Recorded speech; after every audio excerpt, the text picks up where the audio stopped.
comentar sobre um pouco da compreensão da parte mensurável da ergonomia. Aí é interessante falar disso para uma turma que ainda não estudou ergonomia, porque essa é uma parte mais complexa da ergonomia. Só que é a parte prática da ergonomia também.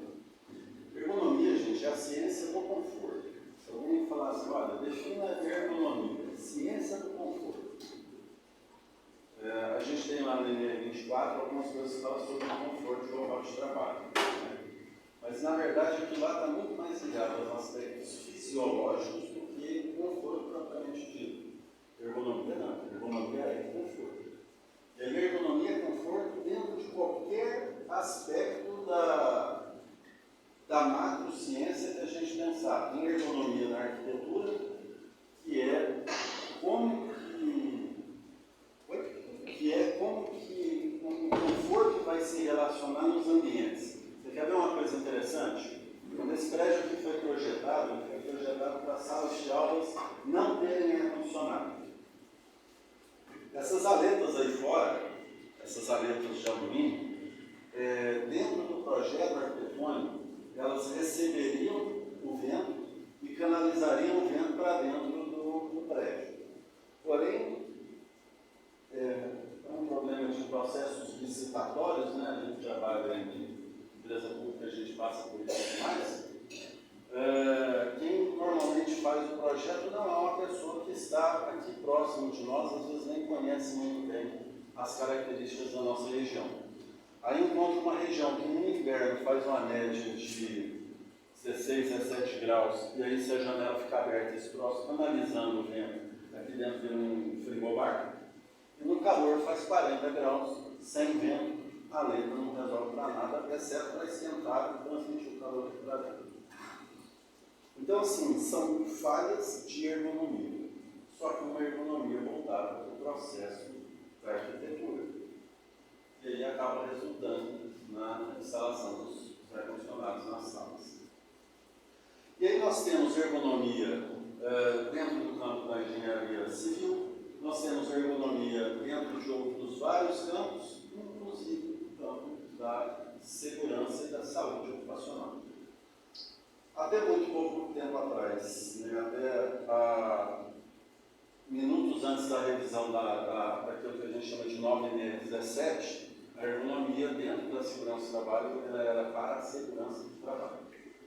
Hoje, a nova NE17 ela traz uma visão mais ampla, uma visão mais holística, né? E ela permeia também aspectos organizacionais e aspectos de saúde ocupacional, em especial saúde mental. A ergonomia, entrando, né? Antes de entrar, deixa eu falar, danado comigo da última vez que eu dei palestra aqui, falou, você não se apresentou, então eu vou apresentar a Maria Augusta primeiro. Eu e a Maria Augusta, a gente está montando uma empresa que chama ESA.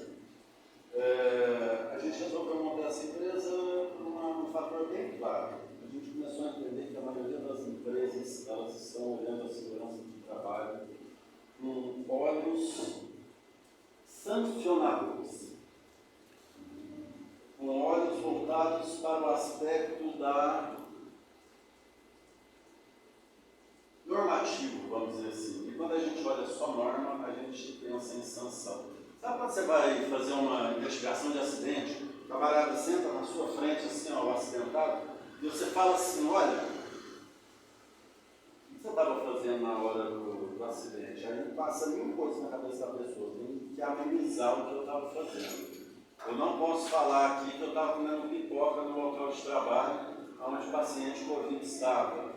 Eu não posso falar aqui que eu estava usando meu capacete para beber água quando o tijolo caiu em cima da minha cabeça. E aí ele ameniza e a gente nunca fica sabendo por que do acidente. Por que as pessoas amenizam? Porque elas têm medo de serem sancionadas. Tem medo de advertência, tem medo de uma série de coisas.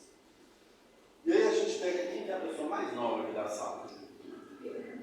Aí a gente pega as duas coleguinhas aí, posso perguntar a idade? 19? Aí a gente pega as coleguinhas de 19, 20 anos aí e pergunta assim, olha, se chegar alguém para você e falar, você tem que usar o óculos porque a lei obriga, é bem diferente você fazer isso com uma pessoa jovem e você fazer isso com um caboclinho da minha faixa etária. Já está acostumado, né, a trabalhar da forma errada. A gente já está acostumado, não só da forma errada, mas a gente já está acostumado a trabalhar na rede. Quando a gente era jovem, nossos pais não chegavam a ensinar. Nossos pais chegavam, deitavam o corpo e mandavam fazer. Ó, tem que fazer assim, mas por quê? Pá, não tem que perguntar não, moleque. Acho que uma dificuldade maior também é quando a pessoa tem muito tempo de empresa e aí ela está acostumada a realizar o serviço de uma forma, e quando vem outra pessoa falar que ela tem que fazer de tal maneira, é como se fosse um desaforo para ela. Mas não é só a pessoa mais velha que acaba estudando, os jovens de hoje também está bem difícil de lidar. Sim, estão, mas é porque a pedagogia que nós recebemos, se nós aplicarmos com ele, a gente não consegue alcançar.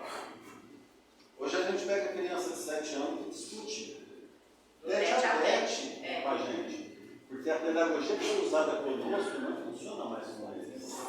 E é exatamente aí que entrou a ideia dessa empresa. A gente trabalhar a segurança do trabalho dentro do aspecto educacional, mas não do aspecto normativo, mas de uma outra forma, né, que é trabalhando com porquê. Sabe, uma vez aconteceu uma coisa, não sei quantos anos tem, não, mas tem muitos. Eu devia ter uns 25 anos mais ou menos, trabalhava numa fábrica de fertilizante, uma pessoa quase ficou cega porque ela bateu a enxada na lama ácida, né, limpando um galpão de fertilizante, tinha bastante lama ácida lá, e a lama acertou nos olhos dela. Bom, projeção de produtos nos olhos só acontece por uma coisa. Aliás, por duas. Ou o cara não está usando EPI, ou usando de modo inadequado, ou o EPI não é eficiente. Naquele caso, o EPI era eficiente, eu tinha certeza. Então, ou ele não estava usando, ou estava usando de modo inadequado. Depois da investigação, perguntei, você não estava usando EPI? Não, vou ser honesto, não estava. Por que você não estava? Eu uso óculos. Esse óculos que vocês fornecem, por mais que ele se adapte bem, mas eu acabo suando demais e me fere. Ele mostrou realmente estava preferido, assim, do lado. Atrapalha. Então, assim, é a gente fugir um pouquinho da norma e tentar compreender o porquê das coisas. Naquele momento, eu evidenciei que havia uma particularidade que precisava de ser observada. E nós somos feitos de particularidade. Isso fica muito evidente dentro da ergonomia. Exatamente. Cada um de nós tem valores diferentes, tem questões diferentes, tem modos de ver o mundo diferentes. E isso faz muita diferença na sua vida. Bom, a Guda, a Maria Augusta, ela é chamada de Guda, ela é coproprietária junto comigo, né, da ESG-SP. Lá nós vamos trabalhar com essa questão da educação continuada, né, em segurança do trabalho, com sustentabilidade, porque a gente também vai abarcar uma parte do meio ambiente que está sempre, segurança do trabalho que está sempre abraçando, né, uma partezinha do meio ambiente, e a governança, né, em segurança do trabalho, que é uma parte um pouco mais empresarial, né, um pouco mais de assistência técnica para a empresa. Ela é graduada em Engenharia Ambiental pela Universidade Franca, em Pedagogia pela Faculdade de Ciências Sociais de Belo Horizonte, especializada em Engenharia de Segurança e pesquisadora em Inovação e Sustentabilidade. Desenvolve pesquisa em crédito de carbono. Bom, eu sou técnico de segurança há 29 anos. Quando o plano espiritual estava organizando a coleguinha nascer, eu já estava nos canteiros de obra para ele. Sou perito em ergonomia, sou assistente técnico em segurança do trabalho, também estou atuando lá na ESC, né? Sou graduado em administração pela Universidade do Norte do Paraná, em educação física pela Faculdade do Leste Mineiro, especialista em ergonomia. Que é a área da segurança do trabalho que eu mais gosto, confesso a vocês. Faltou só estudante de engenharia. Eu faço engenharia. Marcelo, deixa eu te perguntar. Você é especialista em ergonomia. A especialização tem que ser feita pela aberto, obrigatório ou não? Para ser ergonomista aberto, pessoal, essa é a Associação Brasileira de Ergonomia. É o órgão certificador de ergonomia mais respeitado do Brasil hoje. Para ser ergonomista, tem que ser registrado na aberta? Não. É bom ser? É. Eu já solicitei meu cadastro, mas Mas ainda... uma coisa legal é educação física, fisioterapia, não? Eu fiz educação física para adquirir mais conhecimento dentro do aspecto biomecânico, fisiológico da ergonomia. E a fisioterapia tem uma coisa ligada a isso? Fisioterapia tem tudo ligado a isso, terapia ocupacional tem tudo ligado a isso, e educação física também. Na verdade, eu fiz só para esse fim, porque se você me perguntar se eu gosto de educação física, eu faço. Só para ergonomia. Bom, a NR17, vocês vão estudar um pouco mais adiante, né? Ela trabalha com a adaptação das condições de trabalho em relação ao homem. Tá? Basicamente, de modo bem sucinto, é isso. Você adapta o local de trabalho às individualidades de cada um. Não, mas dá para adaptar? Se eu tenho um posto de trabalho que 6 pessoas trabalham ali, dá para adaptar? Dá. Dá para adaptar. Na verdade, o que a legislação fala é que você tem que adaptar a 90% da mão de obra que ocupa determinado posto. É isso que a INR fala. Nem sei se eu coloquei isso aí. Mas ela fala de 90%. Dentro desses 90%, vamos lá, vamos pensar numa cadeira ergonômica. Vamos pensar que essa fosse uma, né? Aquelas cadeiras padrão de secretária que eles chamam. Né? Eu tenho um posto de trabalho que trabalham 6 pessoas.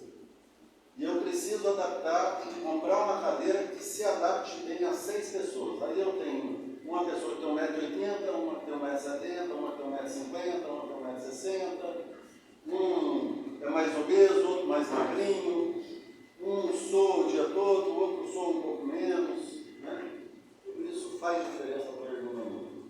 Aí existe dentro da ergonomia um negócio que se chama desvio padrão. Desvio padrão não é média, é um desvio. Vocês estudaram desvio padrão? Então, dentro da ergonomia a gente usa muito cálculo de desvio padrão. Aí vocês vão aplicar os cálculos de desvio padrão para adaptar mobiliários às pessoas.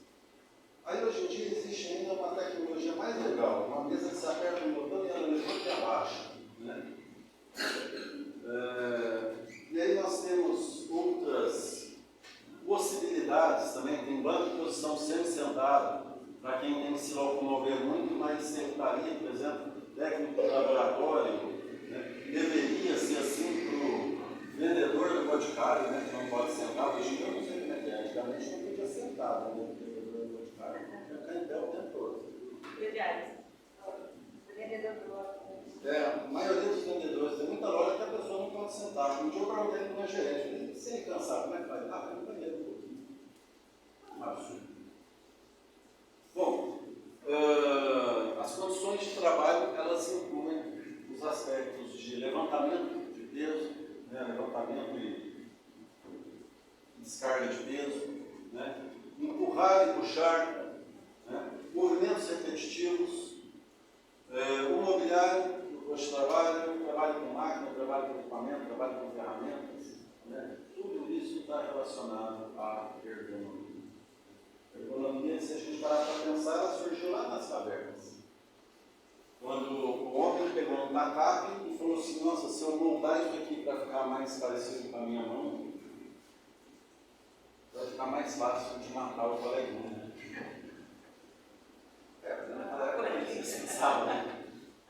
Então, ali começa as primeiras ideias de ergonomia. Né? Transformar. Foi? Tá joia? Boa tarde, boa noite. É a hora, De quem é? De quem era? De quem é? Não queria falar. E a ergonomia, ela se divide, agora ela se divide, né, depois da nova NR17, em física. Antes da nova NR17, a ergonomia se dividia em física e física. Era só isso, era só ergonomia física. Se você quisesse olhar outra forma de ergonomia, você tinha que buscar nas legislações internacionais. Hoje não mais. Hoje eles trouxeram as ISOs para dentro da NR17. Não satisfeitos, foram lá na tabela NIOSH, trouxeram para dentro da NR17 também. E criaram uma ergonomia, uma NR17 que tivesse previsão de trabalhar com ergonomia física, que relaciona as partes antropométricas, é difícil para falar, que é a relação de distância entre homem e máquina, né? A cognitiva, que é como que os inputs, né? Como que cada indivíduo se relaciona com cada ação que é aplicada sobre ele. Vou dar um exemplo legal. Hoje a Maria Augusta me contou que foi uma empresa e, diante de uma conversa que ela estava tendo com algumas pessoas, lá é uma empresa que funciona dentro do setor em que ela estava, uma área de saúde, uma área administrativa e uma área técnica. Né? Para ficar fácil de entender esse local, vamos pensar no SESMIT, né? Que tem a medicina e a enfermagem do trabalho, tem o pessoal da área administrativa, digitador, papapá, secretários, e tem a área técnica, que é o pessoal da segurança do trabalho, né? Os mais sofridos. E ela estava conversando com o pessoal e uma moça da área técnica disse assim: eu odeio trabalhar aqui.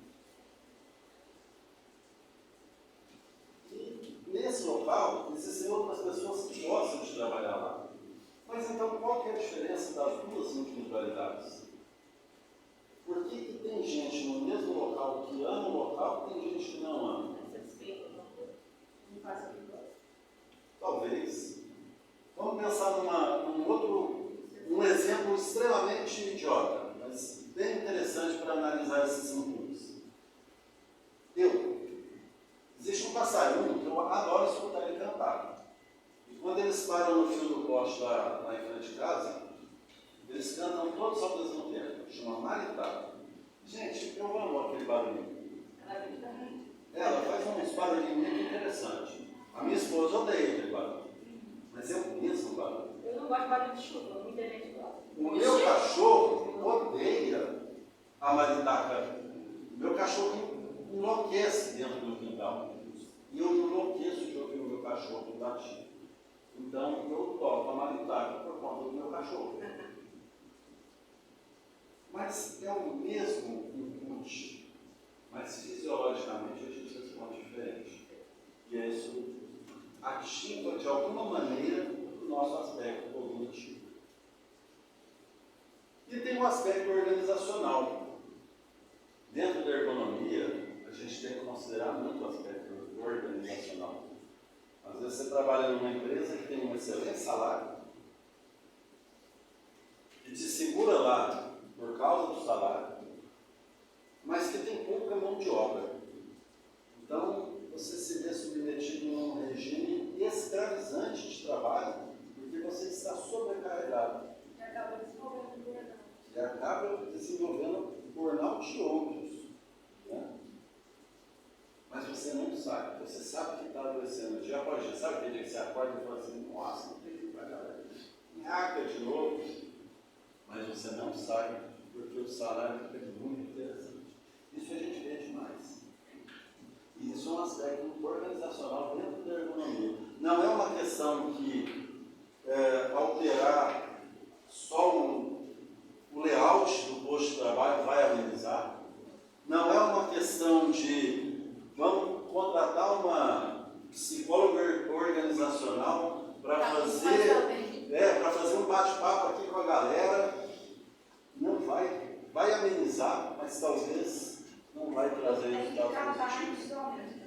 Exatamente. o aspecto organizacional. Eu vi um exemplo esses tempos atrás de um perito, de um assistente técnico contratado por uma empresa, onde haviam várias pessoas, era uma área de telemarketing, haviam várias pessoas desenvolvendo cervical-G. E ele foi lá, fez os cálculos do desvio padrão, fez um monte de cálculo. Pá, olha, as mesas estão irregulares, tem que trocar todas as mesas. Então, fica lá trocar essas mesas. Fica em R$50 mil. Aí o empresário avalia se vale a pena trocar ou se continua segurando os profissionais na questão do afastamento. Não, vale a pena trocar, vai lá e troca. Ficou todo mundo ligado. Durante algum tempo amenizou. Depois voltou todo o problema novamente. Aí o cara foi doido, né? Pô, contratei o cara, fez uma distribuição aqui, investiu dinheiro pra caramba e o problema voltou a aparecer. O que pode ser? Estresse? Poderia ser estresse. Não, vamos contratar uma psicóloga para fazer uma avaliação. A psicóloga foi lá, fez uma avaliação legal. Olha, não, parece que não é estresse. Parece que não é estresse. Vamos avaliar um pouco melhor isso. Aí vai e contrata uma pessoa da área de ergonomia mesmo, monta toda uma análise ergonômica preliminar, identifica onde que estão os probleminhas, onde que estão os problemas e onde estão os problemões, pega os problemões, vai lá e monta uma análise ergonômica do trabalho. E identifica que há um encarregado que na encarnação passada deve ter sido um feitor de escravo. Um camarada fazia uma pressão medonha em cima desse pessoal. Faltava chicotear. Mas era uma pressão pesadíssima, não precisava ter gastado os 50 mil por mês. Talvez a mesa tivesse um problema realmente. Mas não era aquilo que a gente chama na segurança do trabalho de fator causal. Não era o fator causal. Qual que era o fator causal? A liderança. Então vamos mandar o líder embora? O líder tem 15 anos de casa, mandar ele embora para ficar em mais de 20 mil reais. É uma pessoa que fecha a camisa da empresa, que honra a empresa, gosta de trabalhar lá. Então pega a psicóloga organizacional, vamos fazer um trabalho com isso. Pronto, voltou de acordo com o que era necessário. Um custo extremamente baixo. Para isso servem as 3 áreas da ergonomia. Né? A física, ela está diretamente ligada a posto de trabalho e ambiente físico. Né? A cognitiva, ela avalia cada um nas suas particularidades e no aspecto coletivo, na individualidade coletiva. Como que eu, com os meus valores, com a minha vivência, recebo as informações e devolvo as informações dentro do aspecto da coletividade. E a organizacional está ligada a aspectos de normalidade de uma empresa e de anormalidade de uma empresa. O que pode melhorar dentro de uma questão de organização empresarial, né? E o que está legal que não precisa ser alterado. E aí eu falei esses 2 nomes agora há pouco, AEP e AET, né? Análise ergonômica preliminar e análise ergonômica do trabalho. Isso está diretamente ligado à NR9, né? Que é... Você quer estudar a NR9, né? Não? Não acho. Tá. Vocês vão estudar a NR9, acho que é uma das partes mais importantes da segurança do trabalho. Tá? Hoje NR9 e NR1 andando ali de mãozinha dada, né? Que é o gerenciamento de risco. Né? É a base, é o alicerce de um SESMIT. Tá? Quando vocês entrarem nessa NR9, vocês engolem aquilo, vai lá para a padaria do Araújo, né? Quem gosta de estudar na padaria do Araújo, Roberto. Agora vai tomar da comida. engole além da comida lá, que é boa, que a gente quer mesmo. Você fala, é sorvete, vai não. Análise ergonômica preliminar, pessoal, pensa uma águia voando num lugar bem grande, bem vasto, vendo aquilo tudo lá embaixo, né? Escolhendo o que ela vai. E aí, ela está sobrevoando assim, um lugar que tem um mar, um pouco mais para baixo, e lá dentro daquele mar tem um pescador, um óculos de pesca, um arpão, olhando o peixe. A águia é a análise ergonômica preliminar. Ela tem uma visão geral do todo. E o pescador com arpão, ele é o que está fazendo a análise ergonômica da tarefa. Ele vai pegar uma coisa minuciosa. Ele vai atrás de uma coisinha e ele vai esmiuçar aquela coisinha. Essa é a diferença das duas. Bom, a ARP, ela integra o PGR barra o GRO, que é a NR9, tá? Ela faz uma identificação dos riscos, de um modo geral. Tá? Ela classifica esses riscos ergonômicos dentro do PGR, né, que é a base de um SESMIT. Daqui a pouco eu falo por que é a base. E ela traça planos de medidas, né, planos de prevenção, adequações. Para isso que ela serve. Por exemplo, eu vou mostrar uma foto daqui a pouco de um aparelho de medição. Eu estou de férias, eu ia trazer uns aparelhos de medição, mas eu até tentei. Mas o local de trabalho é meio complexo, o meu chefe comercial de férias vai ficar fora de medição. Então eu não trouxe nenhum aparelho de medição, mas trouxe as fotos. Nós temos um aparelho de medição que é muito usado na análise ergonômica preliminar, que é o decibelinho. Parece um pouquinho com esse controlinho aqui, não, parece mais com esse cara. Ele tem uma telinha, uns botõezinhos, e aqui tem um microfone. Você chega num ambiente, faz uma mensuração, é claro que existe um método para mensurar, né? Mas você coloca ele aqui e ele te mostra quantos decibéis tem naquele ambiente. E a análise ergonômica do trabalho, você faz a mesma mensuração de ruído, porém através de um outro aparelho que se chama medidor de pressão sonora ou dosímetro de ruído. Como que ele funciona? Você programa ele, pega uma célula, né, parece uma célulazinha, conecta na lapela do coleguinha, né, do funcionário, o mais próximo possível da orelha. Liga o aparelho aqui, tem alguns que são diferentes, que você espalha um monte de célula e o aparelho fica com você, mas a dinâmica é a mesma. E aquilo contabiliza, mensura, segundo a segundo, o ruído. Né? Segundo a segundo. E você deixa aquilo 8 horas, né, ou 6 horas, dependendo do tempo de exposição, ou 12 horas. E aí ele te traz um gráfico com a média de qual é a exposição ao ruído ao longo da jornada de trabalho.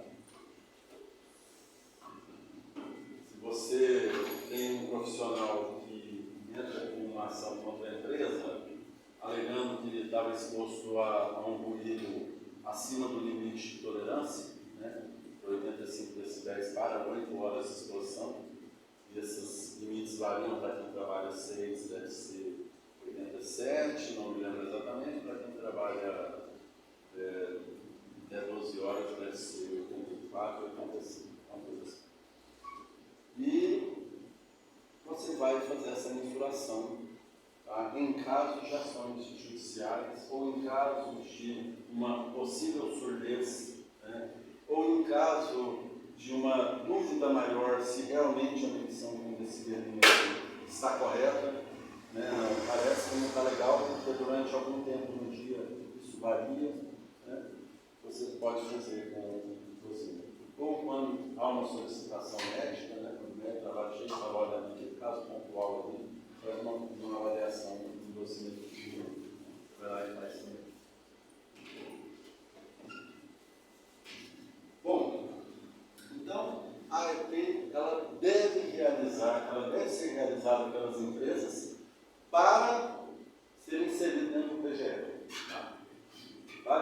acrescentado ao GRO, né, ao gerenciamento de risco ocupacional. Né? Então, sempre ela tem que ser feita. A AET é a que dá menos trabalho para fazer. É até bom de fazer. Enquanto você está lá, você está preocupado com os coleguinhas. A AET, ela só é feita sob essas condições.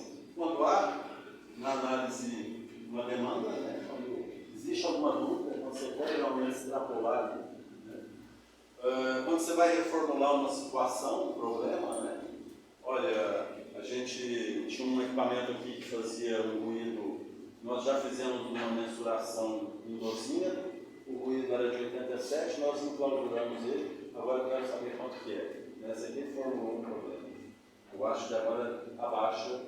Qual que é o lado bom de abaixar um ruído de 87 decibéis, por exemplo, para algo que seja dentro de um fator de conforto? Você pode deixar de fornecer o EPI. Usar EPI não é uma droga. Eu sou um técnico, mas sou completamente contra o EPI.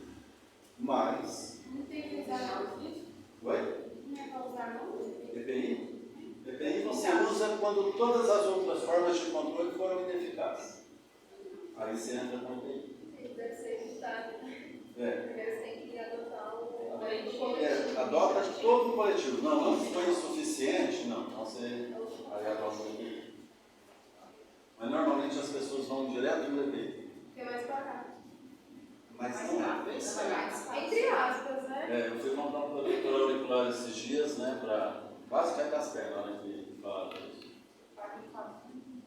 Quanto? Aquele lá, você pagou quanto? 400? Eu quase caí das pernas e foi a metade disso aí. Mas é isso mesmo. Aí você pensa, você trabalha numa empresa com 200 pessoas. 150 usa o EPI. Você vai trocá-lo a cada 6 meses, 6 a 8 meses aproximadamente. A cada 3 meses você trocava tudo. Então já não é tão. Sem contar que o colaborador ele não usar direito. Vai deixar pendurado e muito provável que para verificar a audição dele, que ele ainda vai processar a empresa por isso. E aí entra o nosso trabalho de fiscalização, de treinamento, de educação. Pessoal, não adianta fiscalizar se a gente não treinar. Tá? Não adianta fiscalizar, você vai só ganhar inimizade. A pessoa só muda o hábito quando ela se conscientiza. É o único modo que ela vai passar a usar IPI, de conscientização. Do contrário, você só vai ganhar inimigo dentro da empresa. E dependendo da empresa, vocês tomam cuidado na hora de passar perto de marquise. Uma vez tentaram acertar uma barra de aço no desse uma construção civil. Bom, não sei, às vezes eu estou enganado também. Às vezes não foi ninguém que está bom. Às vezes caiu do céu. Mas assim, pode ser que tenha caído do céu, mas era igualzinho as barras de aço que eles usavam para sustentar o telhado. Pessoal, quando de análise se passando do trabalho ou da atividade, quando há uma análise específica solicitada, tá? Quando houver adequação, né, de novos métodos, ferramentas, técnicas, tá? Estabelecimento de um diagnóstico específico. Tá? Hoje eu fiz contato com um camarada de uma empresa, eu achei muito legal. Ele fornece ouvidos. Esse é o nome, ouvidos. E aí você pega até um ouvido, é uma orelha, uma orelhinha assim, ó. Não é ouvidão, é orelha já. É uma orelha. Você prega aquela orelha na parede, dentro daquela orelha tem uma luzinha vermelha lá dentro. Assim, aquela orelha, ela mensura o ruído ambiental durante todo o tempo de exposição profissional. Ela fica ali, parada, mensurando. Uma vez por dia, ela gera um relatório e é enviado para o SESMIT. Achei tudo muito legal.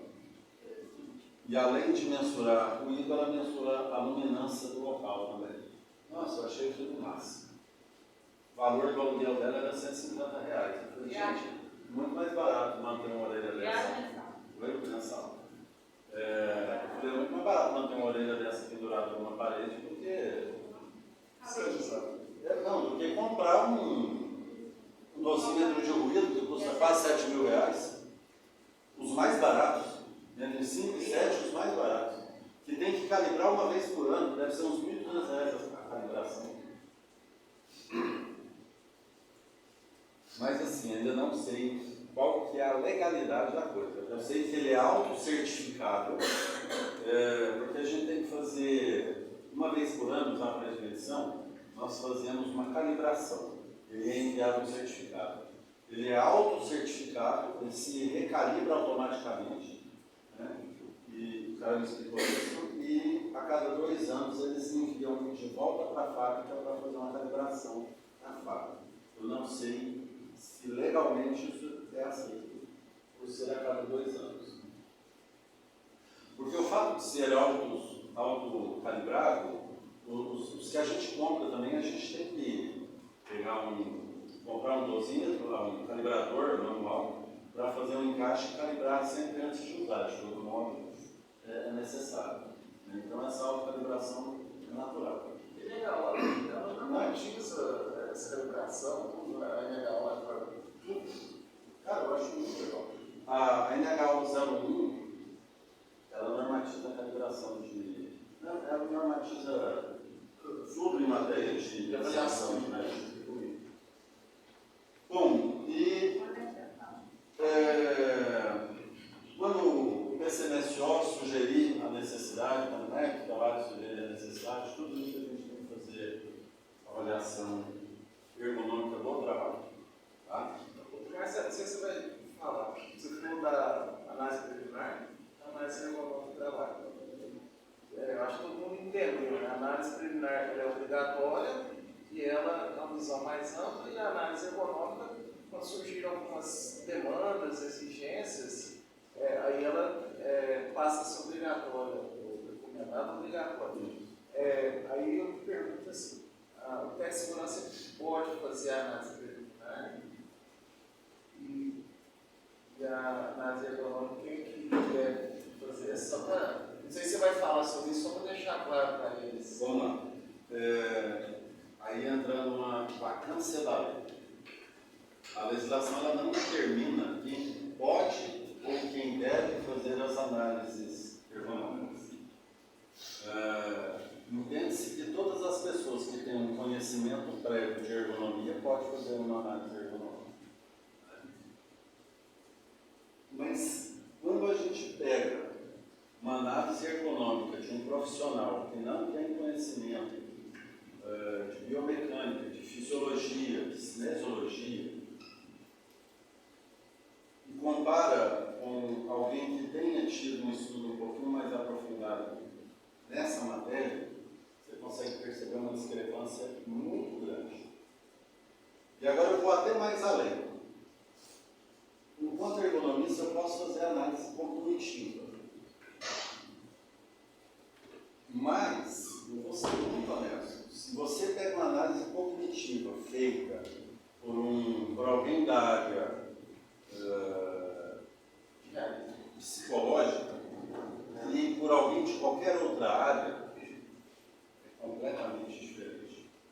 Eu acho que hoje, o ideal que seria para qualquer empresa era ter uma equipe multidisciplinar para trabalhar a ergonomia. Cada um no seu quadrado, exatamente.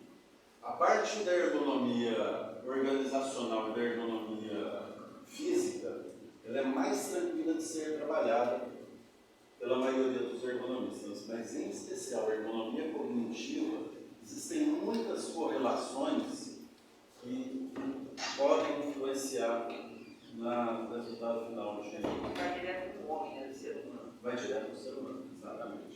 Agora, quem pode fazer? A legislação, ela torna isso uma vacância.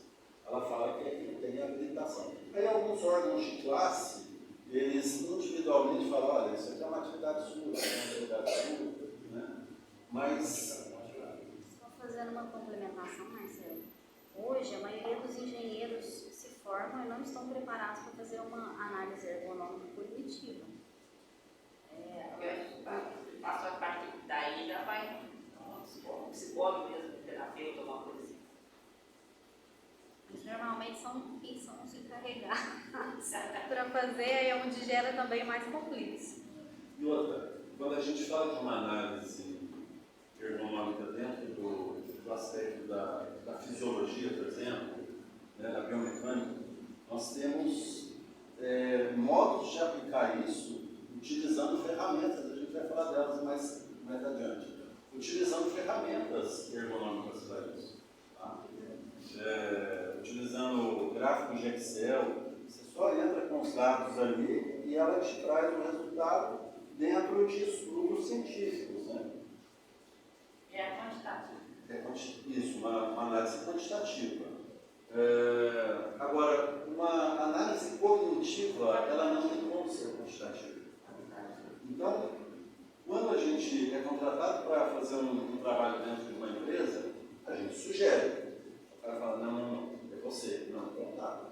Não sou eu. Aí a gente faz de acordo com o nosso conhecimento. E com aquela questão da sensibilidade. Né?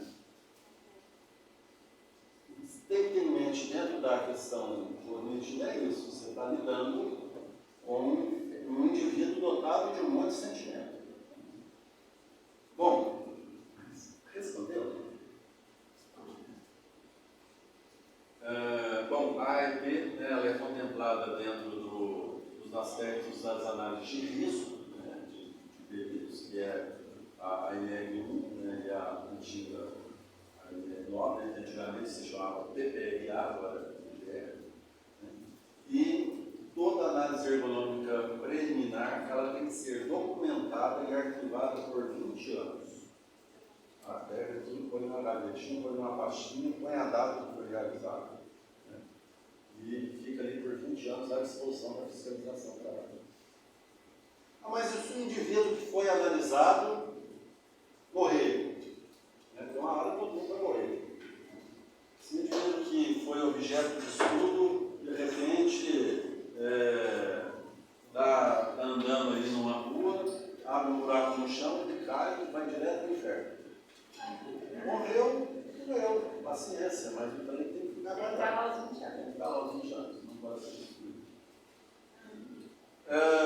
Bom, a análise ergonômica ela tem que ser observada, né? Quando da necessidade de avaliação. Por que eu estou batendo essa tecla? Quando dá para fazer essa análise?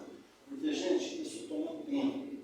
Fazer uma análise ergonômica do trabalho é chato, toma tempo, e dependendo da empresa, você vai ficar lá os 20 anos da análise preliminar e não vai fazer isso nenhum. Imagina fazer uma análise ergonômica do trabalho de um ambiente igual ao hospital de clínicas. São 2.000 funcionários, cada qual submetido a uma situação diferenciada, com 2 regimes de trabalhos, porque lá nós temos os autárquicos e nós temos os empregados públicos. Né? São regimes de trabalho diferentes, com situações diferentes, muito diferentes, apesar de ser o mesmo trabalho. Então, assim, não dá para fazer uma análise ergonômica do trabalho dependendo da situação de toda a empresa, porque ele faz a análise preliminar e deixa a análise ergonômica só para quando for realmente necessário. Só para quando não tiver outro jeito. O trabalho de 6 meses, um ano, né? Análise. Uma análise completa, para fazer só isso, seria um ano para mais, um indivíduo para fazer, falar assim, não, olha, eu sou uma empresa, estou sendo contratado para isso, para fazer de todos os postos, Bom, a análise ergonômica e o PGR, né? Bom, nós temos lá o GRO, né? Que é o gerenciamento dos riscos ocupacionais. Agora eu vou falar um pouquinho sobre o GRO e o PGR e a importância dele dentro do SESC. O GRO você vai identificar os perigos, fazer a avaliação dos riscos e implementar medidas de controle. Só isso. Identificou o risco, olha, quais são identificou os perigos, quais são os perigos que eu tenho aqui. Faz a avaliação dos riscos inseridos em cada um desses perigos. Né? E sugere as medidas de controle. Só isso. Dentro do DNE 17, nós temos identificou os 17. Pensar uma atividade aqui bem malucaça. Beleza. O mesmo de ocupação daqui a pouco. O estivador. Só que a gente vai falar de um outro tipo de estivo. Vocês já ouviram falar da profissão de estivador, né? Muita gente chama de saqueiro. Fábrica de fertilizante, onde ensaca o fertilizante, né, vende a granel, ensaca de 50 quilos, tem um lugar que para o caminhão, parece com esse espaço aqui que a gente está. Ó, filhinho, não está abandonando o caminhão. O caminhão vem e para. Eu tenho 3 correias transportadoras aqui, ó. As 3 correias funcionam o tempo todo e está vindo de um lugar que chama ensacadeira. A ensacadeira, ela desce o saco vazio, entra num tubo dentro desse saco vazio, enche aquilo de fertilizante, joga lá 50 kg de fertilizante e joga na correia transportadora.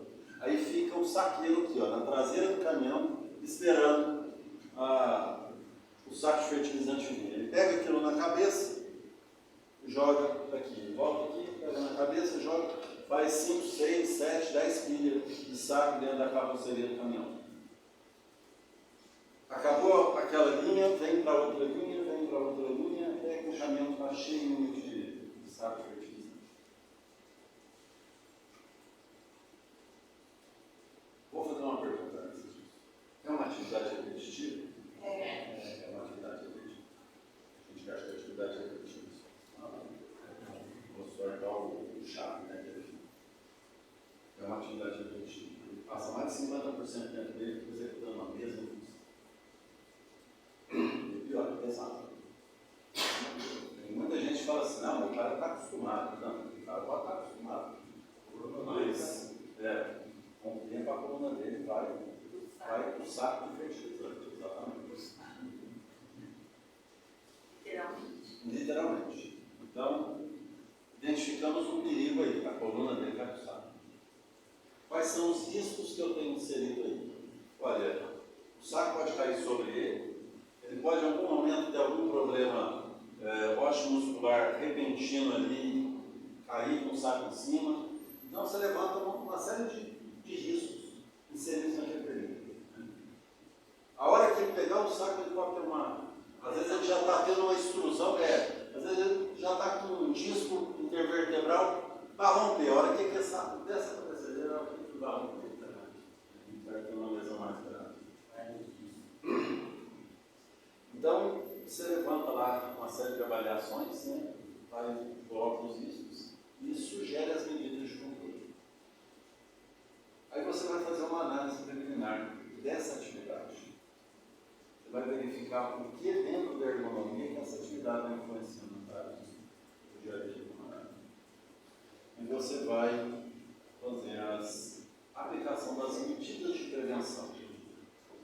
A identificação dos perigos e a avaliação dos riscos vai para um documento que se chama Inventário de Riscos. Vocês vão estudar isso em NR9 e em NR. Vai para esse inventário de riscos. Quais são os riscos que está submetido? Qual é a incidência desse risco? Qual a probabilidade de um acidente? Vai para esse inventário de riscos. E tudo isso, o inventário de riscos, a sugestão dos controles do risco e das medidas de prevenção, vai virar um plano de ação. Um plano de ação que eu acho muito eficaz chama-se W2H, né? Que é o quem, quando, como, porquê, quem vai fazer, quando, para que dia, né? Eu acho que é o melhor plano de ação hoje em dia, porque você estabelece o que precisa, para quando que vai ser feito, quem vai fazer, quem é o responsável, quem foi feito, né? Quanto que vai custar a medida. Hoje em dia já tem caminhões que são carregados com as próprias correias transportadoras. Ela já leva lá no lugarzinho e carrega. Mas aí falta serviço para o estivador. O estivador tem que procurar melhorar também. Quem quer ser estivador da vida? Vai fazer um curso de segurança. Nossa, coitado. Ele vai ter que ser estivador. É voltar contra. Bom, ferramentas mais comuns na análise. Pessoal, análise ergonômica, existe aí mais de 100, foi uma palestrante de ergonomia que falou uma vez. Deve ter, ela entende bem mais de ergonomia que eu. Mas eu conheço umas 30. Mas não existe ferramenta mais eficaz do que a nossa capacidade analítica. Eu não tenho noção como que eu vou fazer uma análise ergonômica. Faz a primeira, depois faz a segunda, faz a terceira, você vai melhorando. Vocês já fizeram investigação de acidente? Na prática? Não? Pois é. Faz a primeira investigação, vocês vão ter um monte de ideia. Faz a segunda. Com o tempo, tem acidente de trabalho ali no hospital que a gente nem vai no logo mais para fazer. Fui usar o glicoteste, não tinha a agulha, usei a agulha de insulina. Na hora que eu espetei o dedo, o paciente movimentou e eu furei a mão. Estava de luz, mas coloca isso, estava de luz. É um tipo de acidente assim. A gente que está no ambiente público, a gente sabe que às vezes falta a agulha própria da glicopede. Então não tem nem que ir no setor. A gente já faz ali no escritório mesmo a investigação, já dispara os eleitores que disparar e tem salvações. Mas de todo modo, eu trouxe duas fórmulas matemáticas de brincadeira aí, que foi a equação Yoshi, né, que é essa de cima aí, e a equação do cálculo do desvio padrão. O padrão não é médio, né? Vocês sabem. Isso. Bom, a análise preliminar utiliza dessas ferramentas também? Não, né? Análise preliminar, vou perguntar, análise ergonômica preliminar não utiliza equação. É só uma questão, mas no máximo, talvez, você vai usar um aparelho que chama goniômetro.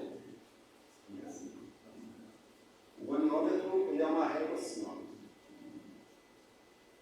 E você vai estabelecer ângulos, mas é o máximo. Ângulos corporais. Postura.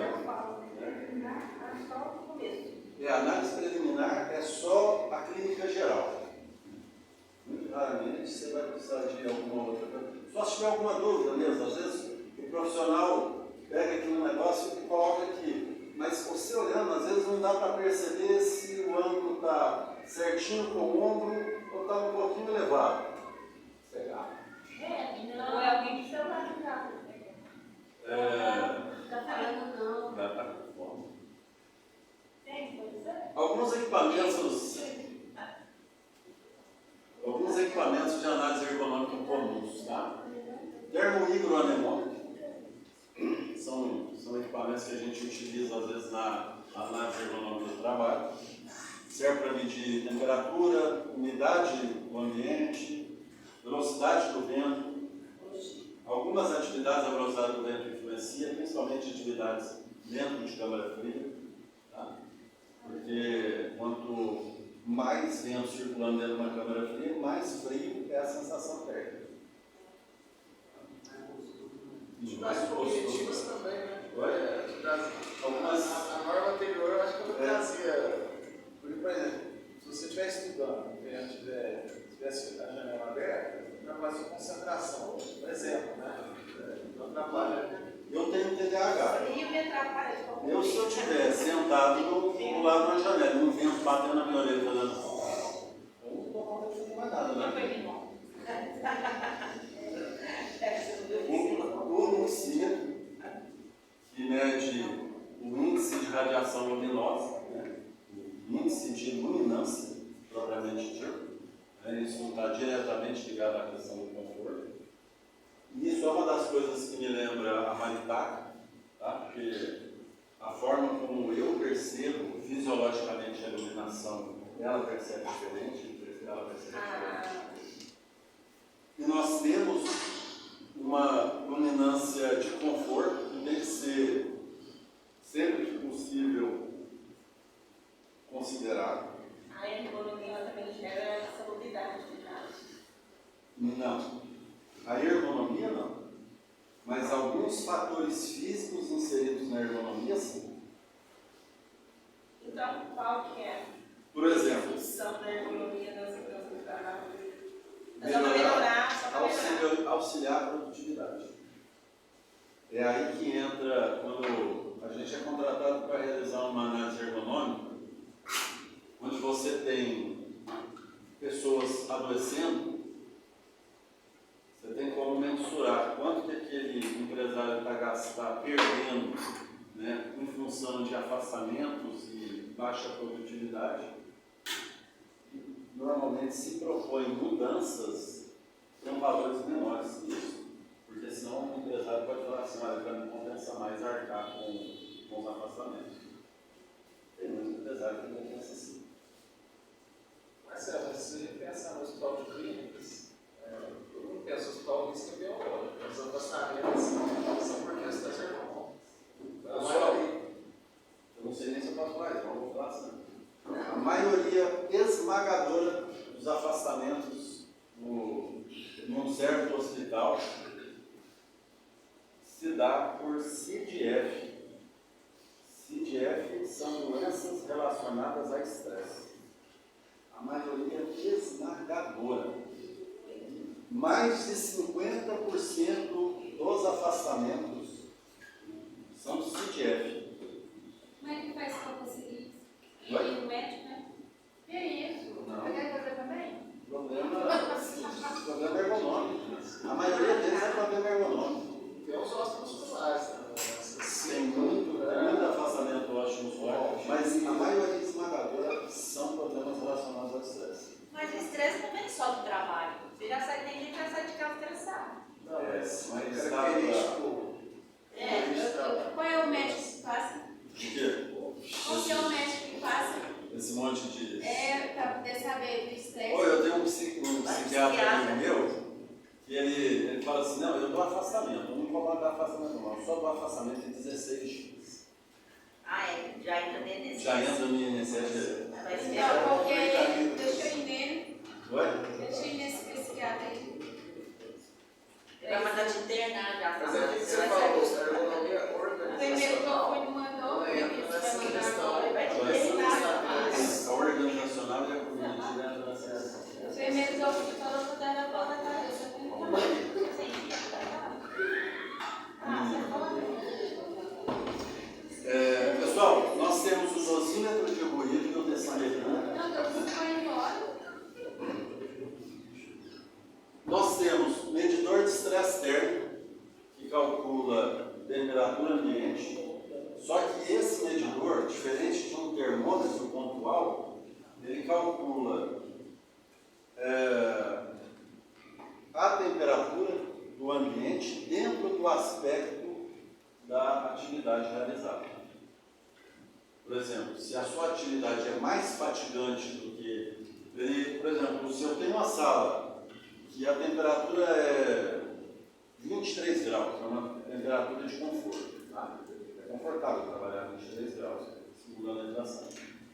Temperatura 23 graus. Mas eu tenho uma mesma sala e lá trabalham digitadores. 17 graus. Mas eu tenho uma mesma sala, com 23 graus, e trabalham pessoas quebrando pedra. Eu sempre Não, aí é concentrar. É para isso que serve o medidor de estresse térmico. Ele faz essa diferenciação. Aí eu não dou conta, não. Se tiver alguma coisa no meu ouvido, eu não consigo. Não, mas isso aí fica igual esse celular aqui, ó.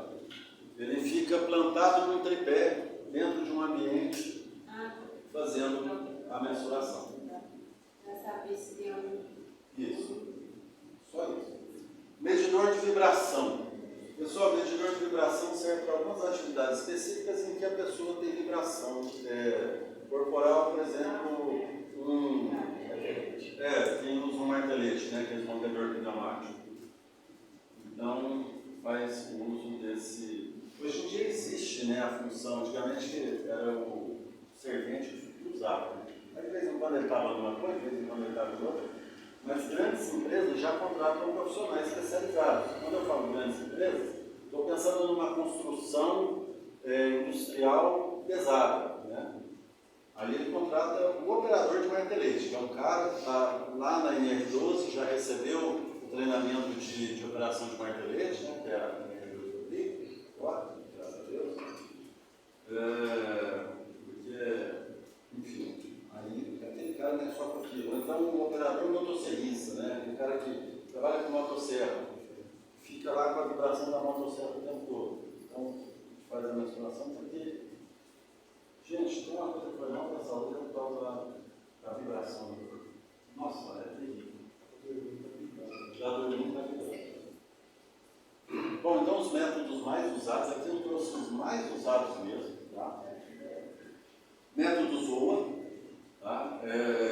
Método OA, ele está deixando de ser usado, tá? Porque ele é um pouco incompleto. Ele avalia condições, isso aqui a gente está falando de análise ergonômica do trabalho, nós não estamos falando de preliminar não, tá? Isso aqui são métodos quantitativos. Ele avalia quantitativamente como uma atividade está interferindo no aspecto biomecânico e fisiológico do corpo para pessoas que desempenham atividades em braços, pernas, costa, fator força. Né? Por exemplo, quem trabalha levantando carga. Beleza? Utiliza-se o método SOA. Método RULA. E aí é por causa do RULA que ele está perdendo espaço. Ele é um método RULA um pouco mais. Do RULA é ótimo. Um pouco mais. Um pouco mais melhorado, vamos dizer assim. É o Ctrl-C, Ctrl-V com uma melhoradinha. Né? E falando em método RULA, tem o método RELA também. Menina me olhou de mim. Bom, permite uma análise de posição dos membros superiores, avaliando braço, antebraço, punho. Isso é muito usado para atividade repetitiva, tá? Atividade de digitação, camarada fica estático. Moriguard é uma ferramenta nova, né, que tinha um outro nome que eu não vou conseguir lembrar agora. O Stripex, não? Isso, isso. Moriguard é uma. Como é que chama? Stripex. É uma melhoria do Stripex. Tá?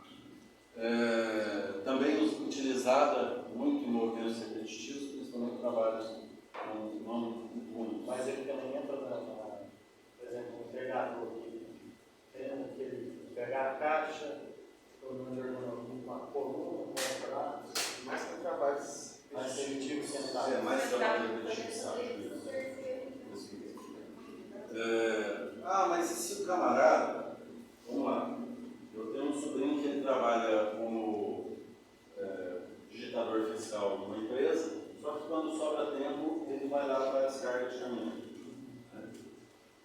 Aí, como que a gente faria essa avaliação? Poderia usar o método Moriguard para uma atividade e o método Lula para outra atividade. Agora só que eu vou falar, eu vou lembrar assim. Nós temos a equação Yoshi também. Eu escutei que eu não ia falar. Eu acho que eu falei, ela tinha a outra lá do fundo que eu mais ainda. Eu fiquei olhando. A equação Yoshi, pessoal, ela é usada para quantificar o levantamento manual de carga, em especial para identificar limites de tolerância ou limites de conforto. Tá? Porque eu falo limite de tolerância, mas tem muita questão que você tem uma atividade X, mas você não tem um limite de tolerância legal estabelecido. Então você pode estabelecer o que é, e aí você estabelece isso através de uma entrevista com o pessoal, olha o que é confortável para você. Se você vai fazer um levantamento de carga, tem uma equipe com 5 pessoas, quanto que é confortável para você? E tenta estabelecer através do desvio padrão um limite de conforto que atenda a todos. Né? É o cálculo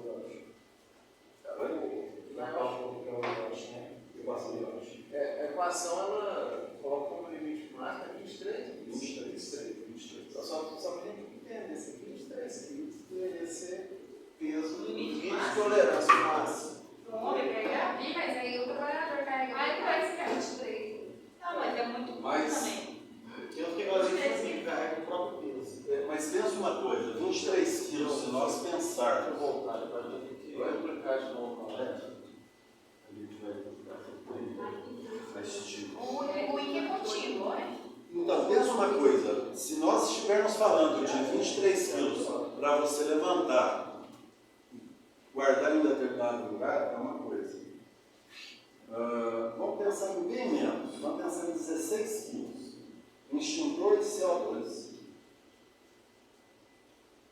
E você vai retirar da parede e vai caminhar com ele uns 10 a 15 metros.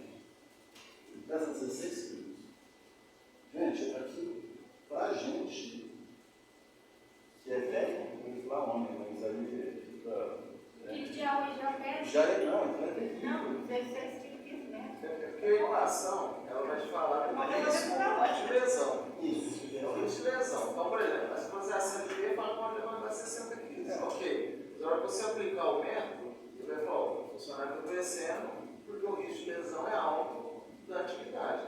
Aí tem as recomendações, você tem lá, aí você tem as opções. Se utilizar, às vezes, algum maquinário para te auxiliar, fazer o trabalho com mais de uma pessoa, levantamento com mais de uma pessoa, aí você vai ter que recomendar isso para a empresa.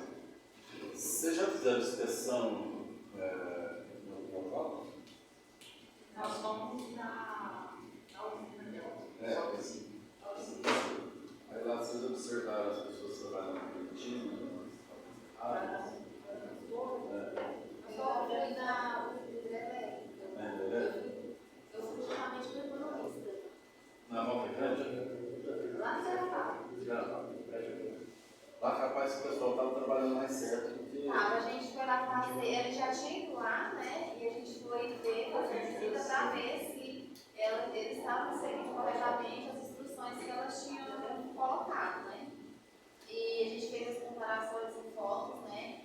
Da posição das pessoas que estavam sentadas, dos computadores, do reflexo da luz, das lâmpadas, e mudou bastante coisa. Até eles mesmos falou. Tinha melhorado muita coisa. Uma análise de risco, uma coisa que a gente fica com muita vontade de fazer, eu acho que é automático, talvez isso esteja ligado ao nosso senso de julgamento também. Avaliar as pessoas que não estão adequadamente, né, dentro da questão da norma. Na análise ergonômica é diferente, vocês vão ter aí o pessoal trabalhando bem errado, uns mais certinhos, mas enfim. O foco é olhar o aspecto ergonômico. É uma atividade repetitiva, é uma atividade executiva. Foi filmado no Porto de Santos, tem um cara aí falando bastante coisa, e esse é um colega de trabalho deles. Vai ter muita gente sem EPI, mas o foco é ergonômico. só que o cara inclinado, já pensa aqui, não sei.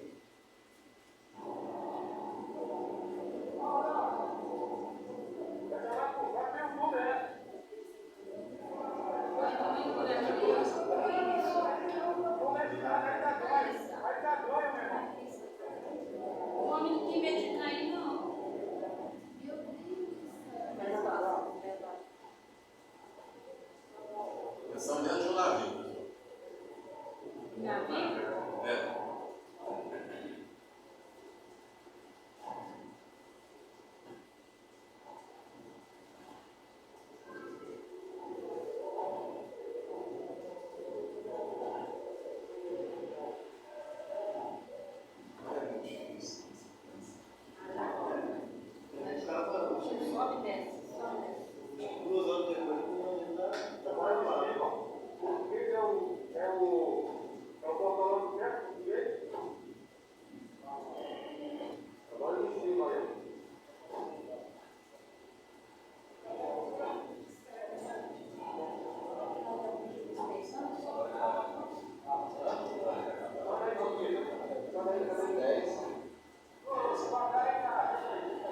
Aquele que você estava lá de novo, Você devia, né?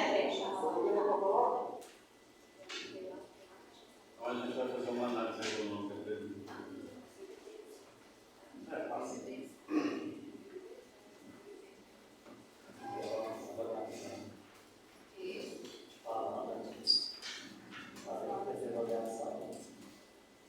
Não tirar nota boa, pode até ganhar um carro. Mas pode não ganhar nada. Trouxe o quê? Ah, aqui, ó. por isso não, Vitória não. Aqui, ó, quem tiver caneta, ele vai colocar. Dá uma deixa.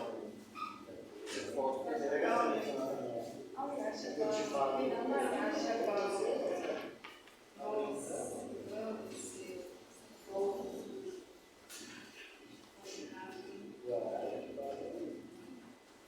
Esse formulário foi proposto por um dos primeiros economistas do Brasil, chamado Também para Wilson você? Font. Você vai gastar, né? Vai explicar. Bom, o cabeçalho é uma atividade, um cabeçalho convencional, a maioria dos relatórios. A gente tem data, unidade de trabalho e a área onde está se desenvolvendo a atividade. Né? Aí é uma coisa da imaginação de cada um. Máquina ou equipamento, no caso, a atividade realizada aí, não se utiliza a máquina ou equipamento, exceto a força corpo, né? Força física, exatamente. Possivelmente, esses sacos que chegam aí amarrados, eles chegam através de uma ponte volante, né? Uma ponte mecânica. Até uma caiu dentro de um navio de pouco de dias atrás, não sabe disso. Tombou e caiu lá. Mas não acertou ninguém. Deu sorte. O equipamento é maior que o navio.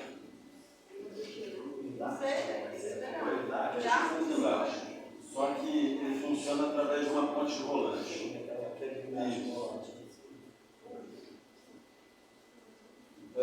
Bom, descrição geral da tarefa pode ser distribuição de sacas, movimentação de sacas no interior do navio. Carga e descarga.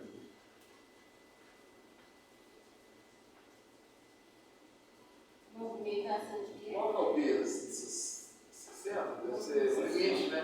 Eles colocam. Tesão durante A movimentação vai, o pessoal usa. Não, coloquei movimentação de sacos. E o levantamento. É isso aí. Ó, tudo é isso. Oi? Pode ser 4,14,8. A fertilizante que a gente joga no jardim. Fertilizante. Pessoal, uma coisa que é sempre muito importante na análise ergonômica preliminar é conversar com o camarada que está lá. Não existe ninguém nesse mundo melhor para entender da atividade do que quem pratica a atividade. Ah, mas ele tem quarta série primária, ótimo, melhor ainda. Esse entende da lida, né? Então, principais aspectos de dificuldades referidos pelos operadores. Se você fosse aquele operador, o que você ia falar assim? Não, qual a pior coisa que é a principal dificuldade que você tem para realizar o seu trabalho? Qual que é? Esforço efetivo. Então, esforço efetivo. Peso. O quê? Oi? Esforço o quê? Repetitivo. Esforço. Dificuldade de acesso. Dificuldade de acesso. Postura. Postura. Imagina, porque 2 horas depois, porque agora ele está ali, sim, né? Aí 2 horas depois ele colocou. Já é.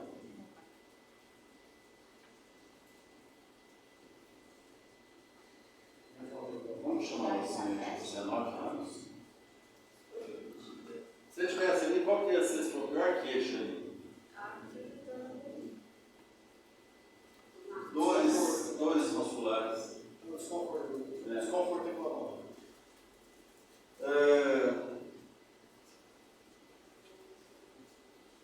E aí tem a questão do. Não sei, trabalho a céu aberto, você falou questão da temperatura. demanda maior gasto energético, né? Temperatura do barco. Temperatura. Radiação não ionizante.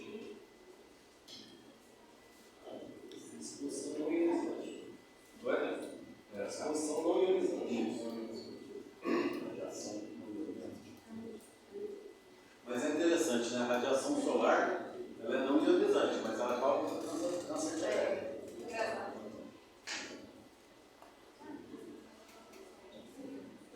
Sequência de ações e técnicas e risco ergonômico suspeito. Bom, aqui nessa parte, pessoal, eu tive que reduzir para caber numa folha só, porque esse relatório, na verdade, ele é bem grande. Mas essa parte aqui, vocês vão descrever cada etapa do trabalho desse cidadão aí. Cada etapa. Como é que é o recebimento dessas sacas dentro do navio? Como que é a retirada na hora, porque está vendo ali, ó, que elas estão amarradas? Está vendo que aqui na frente tem uma marca onde estava amarrado? Então alguém desamarrou. Como que é feito para desamarrar esse negócio aqui, ó? Parece que é braçal mesmo. Braçal mesmo, parece que é fita, aquelas fitas catradas. É aquela fita catraca. Então como que é feito para desamarrar isso? Como que é feito para organizar isso no fundo do barco, né, do navio? Para ver que é como uma ração que eles falam. Olha o xilite. Isso. Então aqui você vai colocar cada uma dessas. Tá? Quais são os suspeitos riscos ergonômicos existentes em cada uma dessas atividades? Aqui vocês vão descrever cada atividade, depois colocar cada risco suspeito. Cada suspeita que você tem, olha, ergonomicamente. E olha só, pessoal, isso é uma análise ergonômica. Então, assim, olha, tem risco de na hora de usar o estilete cortar a mão. Isso não é ergonomia, isso é análise de risco por tarefa. Isso não é uma análise de risco por tarefa, é uma análise ergonômica. Então, esquece todos os demais riscos que não sejam ergonômicos. Já numa análise de risco por tarefa, o risco ergonômico tem que ser considerado. Aqui não, aqui é só o ergonômico. Pode passar o vídeo de novo? Oi? Vídeo de novo? Posso passar de novo. Mas aqui vocês não vão preencher eles não.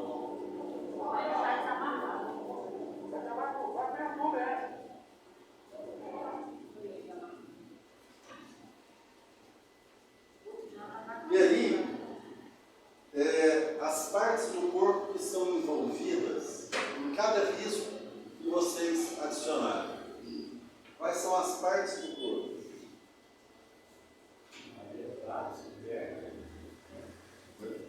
Braços, pernas, Coluna, e aí é onde entra. Ali onde a gente fala, não vai caber não. Na verdade, essa tabela aqui era bem grande. É aí onde entra a necessidade do conhecimento de biomecânica. Tá? Ah, mas e quando eu for técnico de segurança, eu vou ter que fazer análise. Vai. Vou ter que fazer. Eu vou falar na real para vocês. Ninguém vai contratar um ergonomista se não houver a real necessidade de contratação de ergonomista. E normalmente vai contratar na condição de um assistente técnico quando alguém entrar na justiça. Isso aí é aquele método Purim, né? Se olhar, que avalia membro superior, tronco, posição das pernas e o peso da carne. Ele é simples, mas poderia associar, por exemplo, com o Yoshi, né? Na Yoshi lá, né? Poderia associar também. Se esforça demais no desligamento. Porque quando a gente analisa individualmente cada um, tem que ser feita essa análise individual. Quando você pega individualmente cada um, você vai pegar aqui, você vai descobrir que um tem alguma lesão no joelho, talvez até pré-existente. Tá? Alguém pode ter hernia de disco, exatamente. Então, assim, individualmente você vai começar a perceber uma série de coisas. A gravidade, tá? A gravidade potencial de cada um desses riscos. Se vê as lesões, Vai? a gravidade Seria isso, o potencial de gravidade. Não, entendi. Tipo, Tipo uma matriz de risco lá, Tipo com uma a probabilidade e gravidade. exatamente. Tipo uma matriz de risco. Eu coloquei contar a fita e aí pode botar a mão. E é que a parte do corpo é a mão. E a gravidade. Mas daqui a gente fala só de lesão muscular. Na hora de cortar a fita, isso.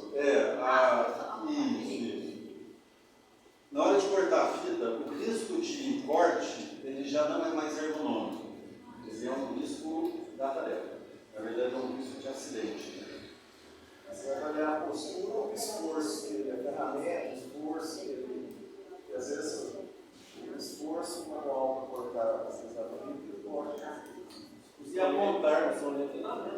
apontar as possíveis soluções. Existem EPIs para levantamento de carga. Existem situações igual essa que talvez a gente não vai conseguir, por exemplo, não modificar o peso do saco. Porque se eu tenho um navio que cabe 5.000 sacos de 60 quilos, ninguém vai querer colocar 5.000 sacos de 50 quilos. Porque para cada saco, o transportador vai perder 10 quilos. Mas é Pensar, né? Oi? Pensar. Pode pensar numa possibilidade disso, de içamento. Então ele sempre vai jogar possíveis soluções. Você vai perceber que às vezes a solução ela não vai eliminar o risco, mas ela vai mitigar o impacto. Mas pelo ver com a análise do ali está fazendo só uma base só da carga, porque se você passar o vídeo mais um pouquinho, você vai ver mais pilhas de sacas lá do outro lado. Ele vai organizar, né? Põe as pilhas e vai organizar. É isso que eles estão fazendo. Eles estão distribuindo. É a base. Essa parede aqui ó, é a parede do navio. Tá? Tem que subir também. Tem que espalhando ela que vai subindo. Até em cima.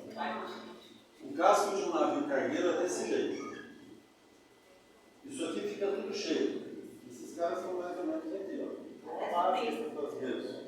Aí eles vão colocando mais, eles vão distribuindo. Vão colocando cada um X. Mas a gravidade que seria mesmo é mais rápido. Oi? Mas com gravidade, o peso bem distribuído, bate e baixa. É. Não, Eu acho. Não é confinado, ele é aberto. É mais rápido que isso. Em cima é todo aberto. Mas eu acredito que deve ser isso.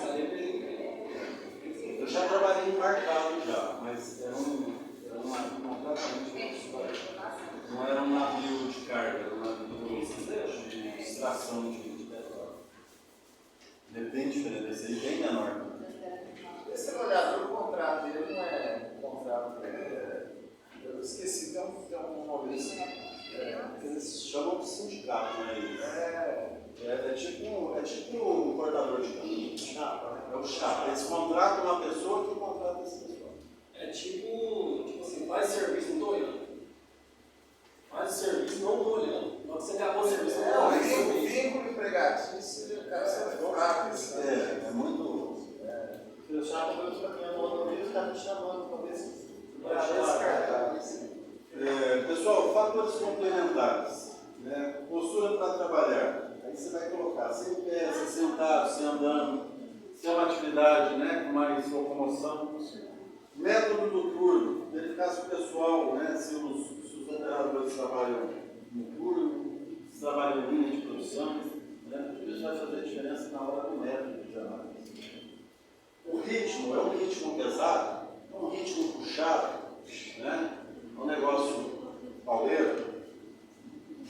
O cara tem período de descanso? Tem período de descanso, né, tudo isso. Você trabalha associado com máquina, né? Porque quando ele trabalha, por exemplo, junto com a máquina, ele tem que seguir o ritmo da máquina. Quando ele trabalha livremente, associado, ele faz o próprio ritmo dele. Quando ele tem uma chefia também. Você quer ver um trabalho dentro da lá de Uberlândia, trabalho puxadão mesmo. Chama conferente de qualidade. Ele trabalha sentado, atrás dele tem uma luz que se parece muito com uma luz de um bloco cirúrgico, e ali as garrafas de refrigerante ficam passando numa velocidade absurda, e a luz é tão forte, o refrigerante é preto, né? Não posso falar o nome da fábrica, mas dá para dar uma ideia.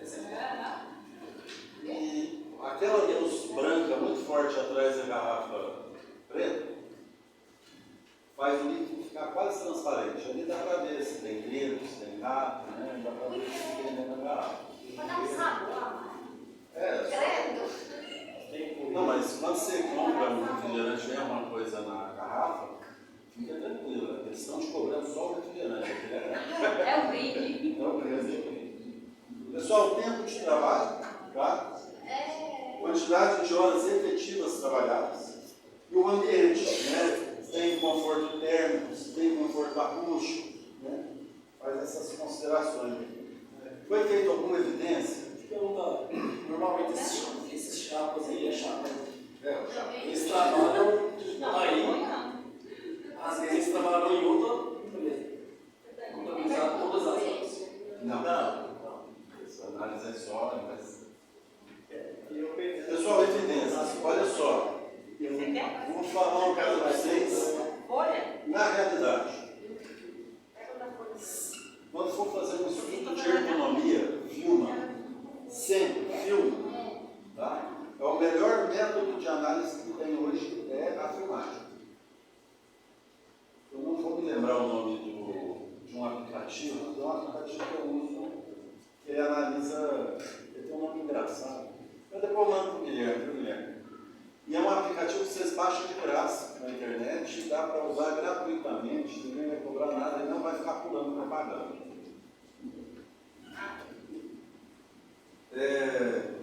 Identificador. Ele faz uma análise, por exemplo, você filmou um camarada trabalhando aqui, ó. Você fez um vídeo normal, igual agora que eu estou filmando. O camarada abaixa e levanta, né, um determinado peso. Ele te mostra todas as angulações. O próprio vídeo projeta isso no corpo, te mostra todas as angulações do corpo. É muito. De bom que sei não. Oi? De bom que sei não. Eu vou. A Não, é de profissão graça. nossa vai acabar, de bom que sei não. Mas você sabe que ergonomista usa isso. Mas quem usa isso realmente é educador físico que treina pessoal para TAF.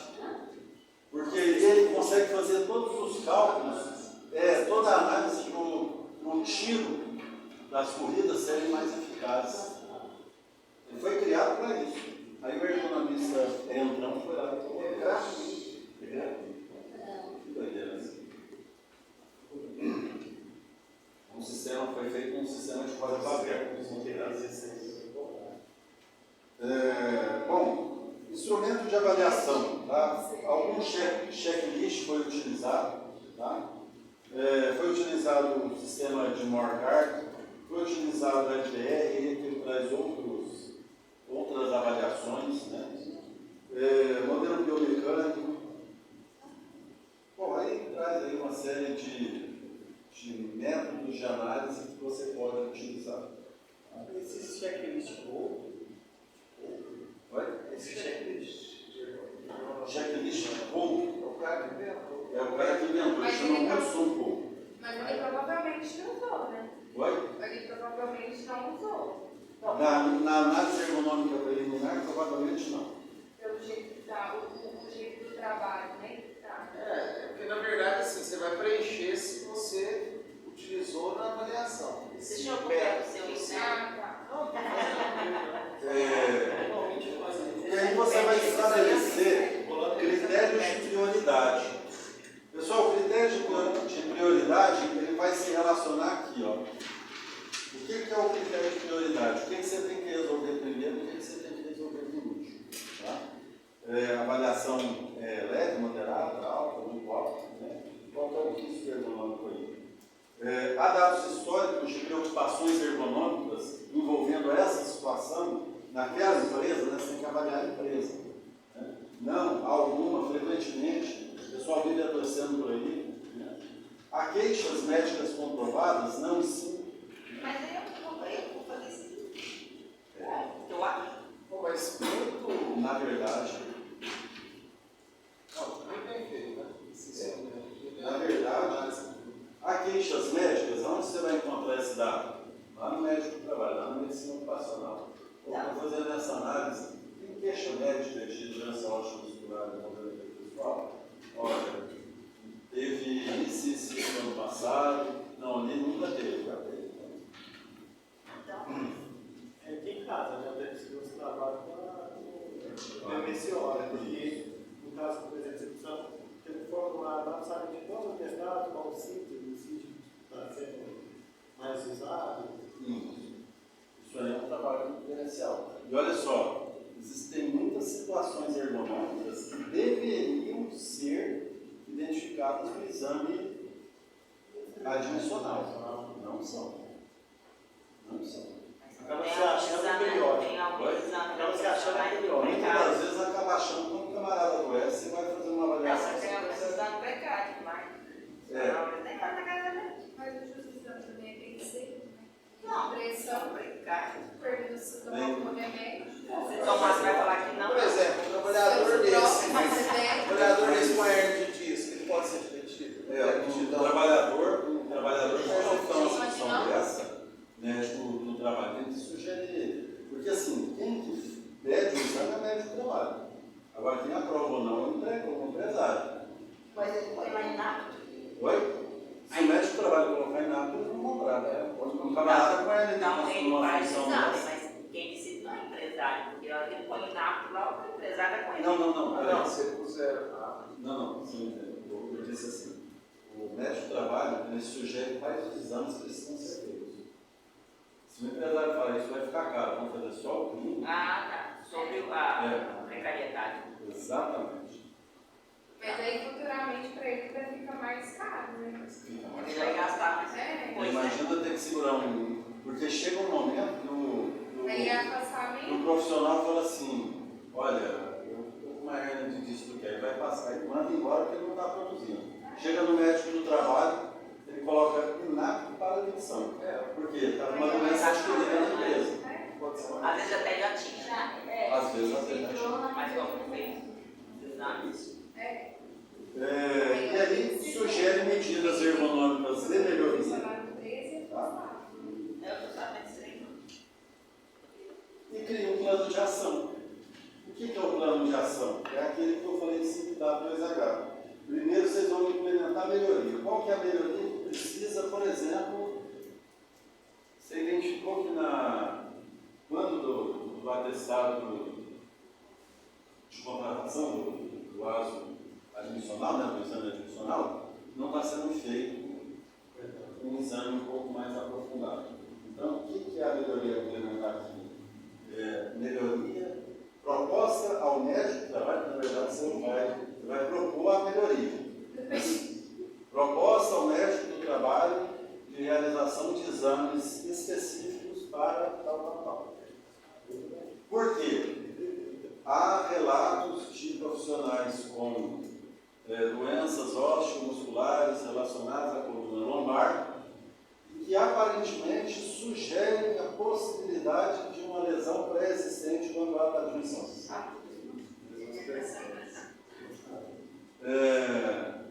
Quem que vai fazer essa solicitação? Olha, aí você é o técnico de segurança, né? Olha, eu vou sugerir isso. Senta lá com o seu chefe. Chefe, quem vai sugerir isso primeiro? Não, eu sugiro, vou deixar eu sugerir. Chefe do setor. Quem?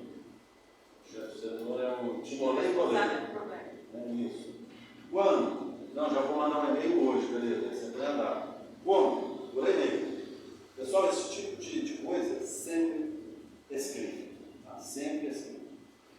Técnico de segurança, escutem bem isso que eu vou falar, que tem medo de tomar decisão, por medo de perder emprego, corre o risco de ir para a cadeia. Perdeu o emprego também. Vai perder o emprego. Pensa, olha, eu preciso de funcionário que tem que usar cinto. O encarregado fala, não vai usar. O engenheiro chega e fala assim, não vai usar porque está atrapalhando ele. Se você falar alguma coisa, te manda embora. Não, então faz. Aí você fica na sua.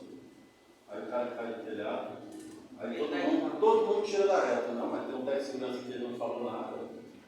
Mas aí eu faço eu mando por e-mail pro meu chefe e ainda faço Sempre conta pra mim. precisa. Sempre precisa. Vou ter papel para Esse tempo atrás aí, um técnico de segurança foi iniciado por homicídio ali numa situação que eu tenho certeza absoluta que eu já devia ter visto aqui. A equipe dele fala que se trata tudo. Pessoal, melhoria. Quando que vai ficar? Estabelece um valor, olha. Mas isso é só para quem já é técnico mesmo, né? E na empresa. Isso para quem é técnico de segurança. Ah, tá. Exatamente. É só para quem tem essa Melhoria. Ó, você vai propor para o médico fazer isso?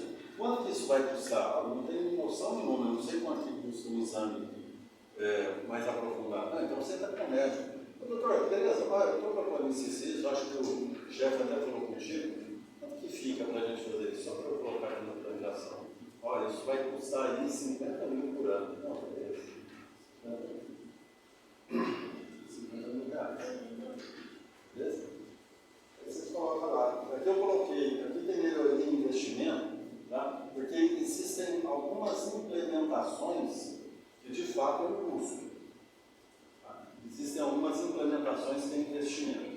O que é investimento? É aquilo que vai gerar retorno. Tem algumas coisas que não geram retorno. Tem algumas coisas, o uso do protetor auricular para melhorar, isso não vai gerar retorno. Isso é um gasto, mas é necessário, isso é um gasto. Agora, vamos pensar aquela cinta abdominal para proteger a coluna. Né? Você está tendo aí um trabalho desse aqui que você não vai poder mexer no peso do saco. Então eu posso melhorar a condição de proteção individual. Tá? Quanto que vai ser o preço disso? Olha, por ano ele vai gastar 10 mil. Quanto que eu vou ter de retorno disso? Às vezes com diminuição. Ó, então você coloca lá, no investimento você põe 10 mil. Daqui a um ano você avalia novamente, exatamente. O que te traz retorno é investimento. O que não te traz retorno é gasto. Estilos. Mandamento, né, o status. Como é que está isso aqui? Isso aqui foi proposto que ia ser feito no mês passado, não foi feito. Por que não foi feito? Aí você vai lá no mês passado. Olha, eu não fiz ainda, porque essa atividade que esse galpão está funcionando, a gente está num período de intersafra. Então vamos reprogramar aqui. Programa uma nova data, né? E quando não concluir, vocês colocam aqui, concluir. O chefe autorizou o pessoal a fazer os exames. Marcelo, além do inventário de risco lá, no PGR, além do PGR, esse formulário tem que fazer análise preliminar, tem que ter, por exemplo, esse estudo, base no formulário, é um documento, tem que documentar esse estudo, ou, eu estou falando ativo de fiscalização. Aí chegou lá, por exemplo, o fiscal do Ministério do Trabalho, vai cobrar só a análise preliminar no PGR ou vai ter que ter? Eu nunca vi fiscal cobrar análise preliminar separada. Só o PGR. No PGR. Só o PGR. Agora, quem que pode cobrar?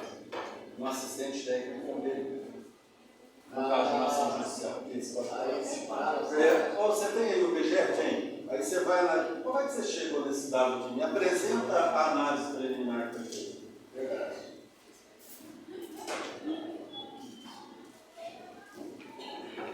Isso, pode falar. Não, aí é pomada. Pessoal,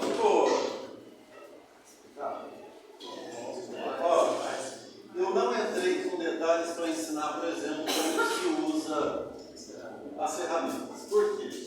Vamos pensar na ferramenta de Moligar, que é uma ferramenta que todos nós. Tranquilo, vai ser uns 40, 50 minutos só para explicar ela.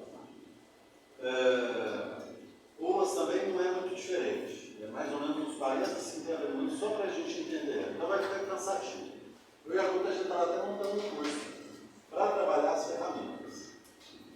Em breve a gente solta isso aí e a gente volta a conversar. Não, a disciplina Você vai trabalhar? Essas ferramentas. Exatamente. Eu utilizo aquela Sue Roger, também que tem uma Sue Roger. Tem uma, na descartível, não sei se o termo rolo ou véu. Já viu essa? Que é muito legal também, para o trabalho de esforço físico intenso. Eu utilizo essa ferramenta. Só que essas ferramentas, hoje já tem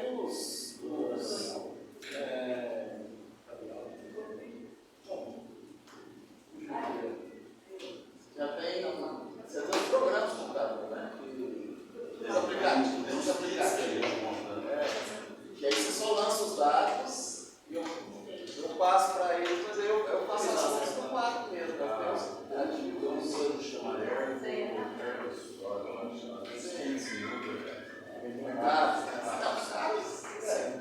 para utilizar em sala de aula, mas não dia a dia. Pessoal, obrigado mais uma vez. Não, Ele está explicando. Professor, você vai estar esperando mais 20 dias. Cadê o Mas final ele do não dia? Vocês vão fazer tarefa para entregar. Não, isso aí eu trouxe para ficar com vocês. Né? Então, eu estava olhando aqui a perna, Vou ficar com coisas. Quem está?